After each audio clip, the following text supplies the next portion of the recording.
Olá,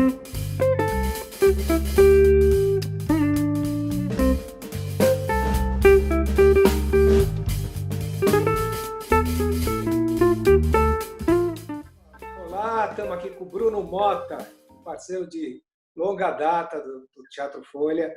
A gente se conheceu pelo Orkut, não foi, Bruno? Você lembra? Não achei que você fosse lembrar, não.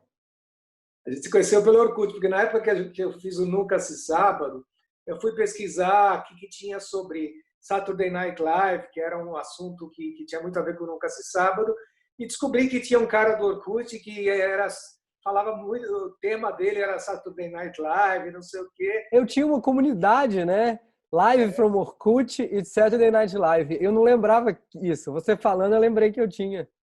E aí foi aí que eu comentei isso com você. Na época eu não te conhecia, mandei alguma mensagem assim, conversamos sobre Saturday Night Live e tal. Você começou a ajudar a divulgar o nosso projeto e você veio para São Paulo para assistir, foi isso? Sim, você me convidou para fazer parte, mas eu morava em Belo Horizonte naquele momento. Embora interessadíssimo, eu fiquei assim. No desenho animado mostraria eu quebrando o porquinho para ver se dava para ir para São Paulo. Não dava naquele momento para mim, embora eu já tivesse uma carreira, trabalhasse em BH, tivesse ideias e te ajudei com ideias e a divulgar assim, de forma online. Eu acho que já tinha também meus vídeos de stand-up no YouTube nessa época, né? Eu Nunca Se Sábado, isso. Você dirigia, acho que você sabe, mas assim, era muito engraçado. Era de uma época que faz tempo que eu não dou tanta risada no teatro quanto aquela época. Eu sempre, quando eu lembro de algumas coisas, fico tentando pensar se eu era que era muito jovem ou se as coisas que eram muito engraçadas mesmo.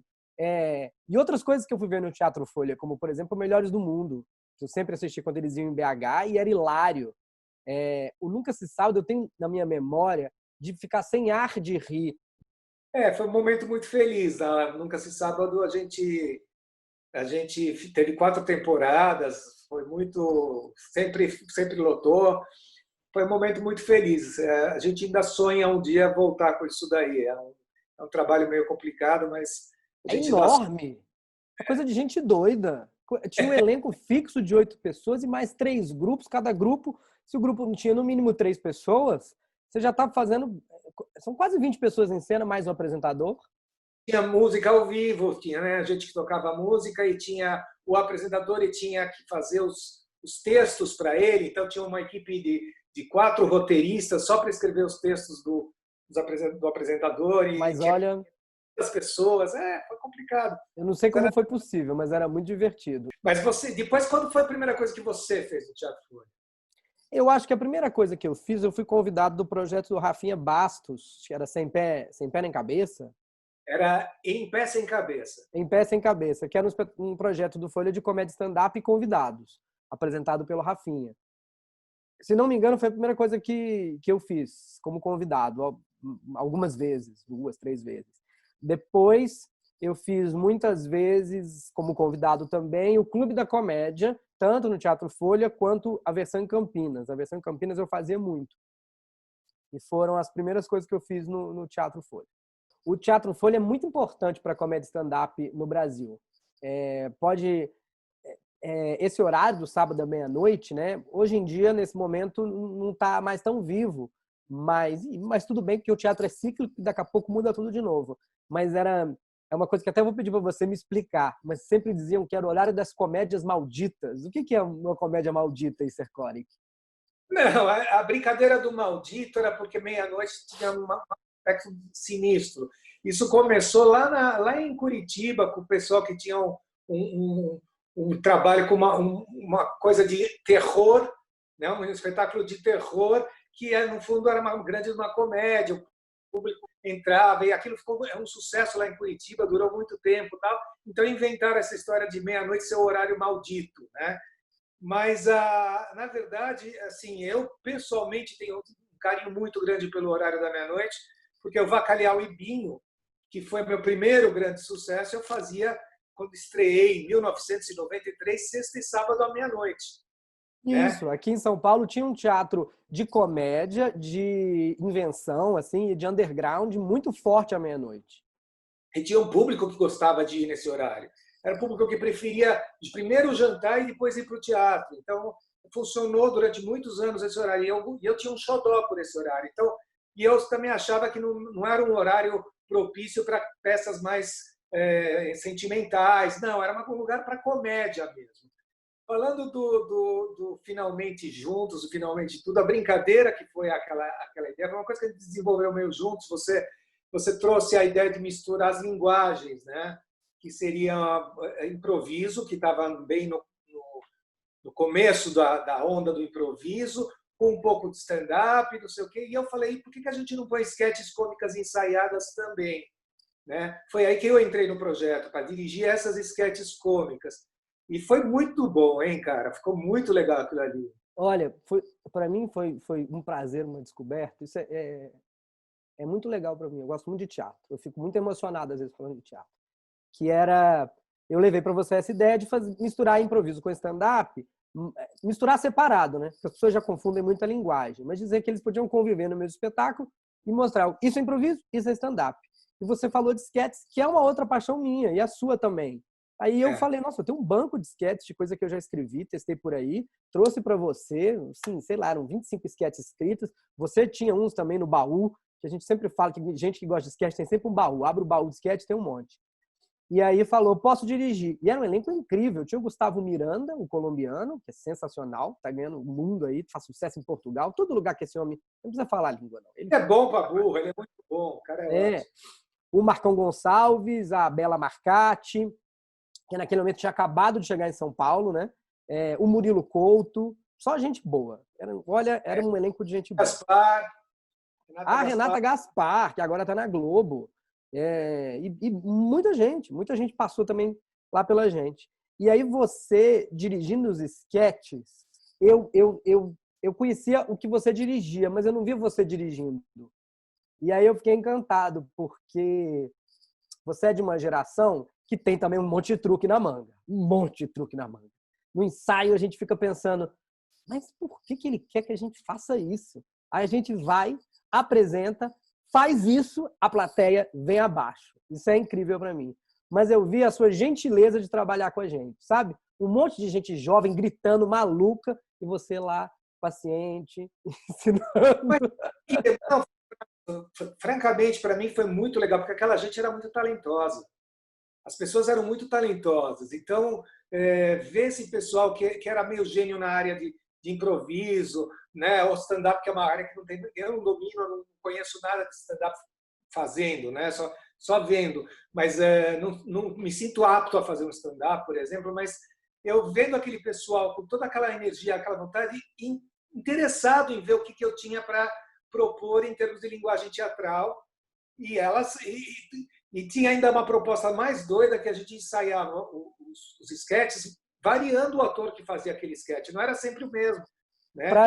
Inclusive, porque o improvisador ele é muito viciado em ter novos estímulos, né? Ele fica meio num lugar estranho quando ele repete. Então, para ajudar nisso e para ter mais brincadeiras, a gente às vezes repetia um sketch bom e trocava os papéis, que era divertido, né? Se era a mãe, fazia o pai, se era o pai, fazia a mãe, se era o vampiro, fazia tinha aquela paródia de Crepúsculo, né? Você fazia a menina, e não tinha isso também. Menino fazia a menina fazia menino. A Renata Gaspar fazia todos os homens, o Marcão adorava fazer as mulheres.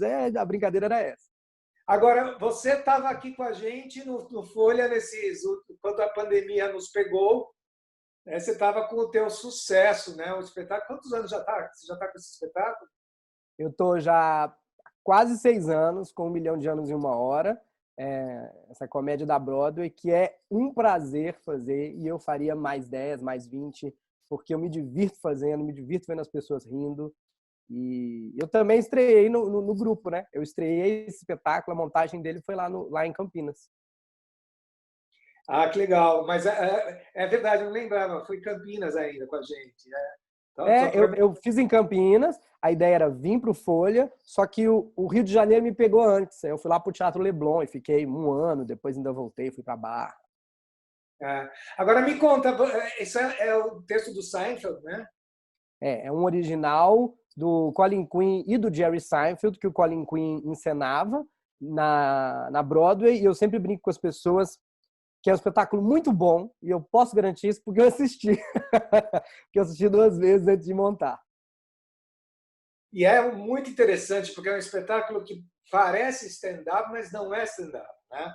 É uma coisa que é um texto que tem um tema, começo, meio e fim. O espetáculo tem uma trajetória, o que a gente não vê isso no stand-up, é tudo muito caótico. Lá tem, mas ao mesmo tempo tem aquela sensação de você estar falando com a plateia ali ao vivo, inclusive respondendo aos estímulos que vêm da plateia. O espetáculo permeia por esses 2 caminhos. E o texto é muito bom porque conta a história do mundo, né? Ele faz uma brincadeira com a história do mundo acontecendo, e tem um truque do relógio, que é que todo mundo fica assombrado, né? Que você promete que a peça vai durar 1 hora, mostra o relógio que está começando a correr 1 hora, esconde o relógio, e quando chega a um determinado momento, você levanta o relógio, está lá 59 minutos, e você está terminando a peça. E isso a plateia fica louca com isso, né? Eu sempre falo, a peça só passa em 1 hora para a plateia, porque para mim a peça passa em 11 minutos. Eu sempre digo isso sobre qualquer espetáculo meu, porque os primeiros 10 minutos parecem 10 minutos. Dali até o final, para mim, é 1 minuto. De verdade. Quando começa, você vai ver, eu olho o relógio, está na hora de acabar. Eu adoro ficar em cena. E esse espetáculo, ele é uma propaganda, acaba virando uma propaganda, mas é muito verdadeiro. Ele já era um texto genial. Né? Não era à toa que estava na Broadway. O Colin Quinn é um cara incrível, está com espetáculos cada vez melhores, mexendo com esses assuntos. Agora ele tem um sobre a esquerda e a direita americanas, que você acredita, ficam brigando. Uma loucura, coisa dos Estados Unidos. E coisa deles lá. E já era maravilhoso. Você vê ali que tem piadas muito boas, também a cara do Seinfeld, inclusive, em várias delas. Quando eu trouxe para o Brasil e conversei muito com o Colin, ele deu toda a liberdade de a gente adaptar. E eu tive esse presente de ter o sim do Marcelo Adnet e do Cláudio Torres Gonzaga para me ajudar a adaptar. O Marcelo Adnet deu todos os pitacos dele no texto e o Cláudio na direção. São 2 comediantes de mão cheia, completamente diferentes um do outro. E eu que estava fazendo. Então, se você pensar, são 5 comediantes que trabalham nesse texto.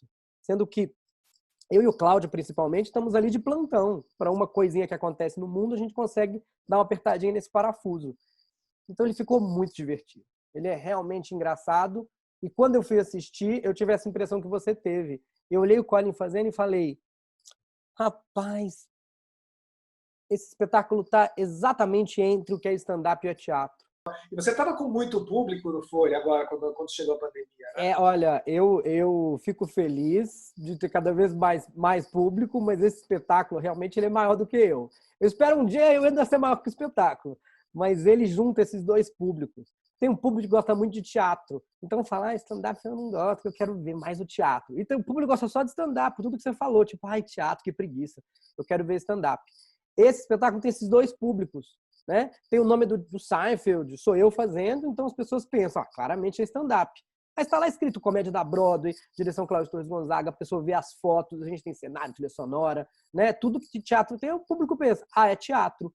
E ninguém acha que é o contrário. Quem vai achando que é stand-up fica feliz, quem vai achando que é teatro fica feliz, todo mundo dá risada, todo mundo sai feliz. Gosto muito de fazer essa peça.